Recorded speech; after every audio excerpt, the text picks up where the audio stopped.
recognizing how important agriculture is to Pakistan's economy and recognizing the role that it plays in helping to alleviate poverty.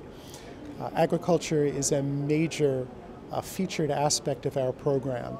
And this project was able to help about 27,000 Pakistani farmers, introducing new technology, new ways of producing more and better crops, and helping to get those crops to market so that farmers can earn the money that they deserve from all the hard work they're doing.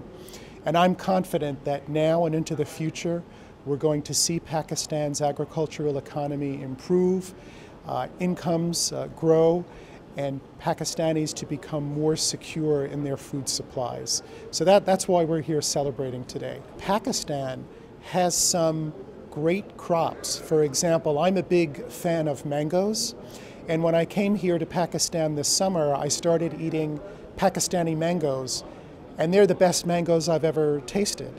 So when you think about it, the ability to take these incredibly delicious mangoes and export them and to earn a profit, this is exactly the kind of thing that Pakistani farmers should be doing.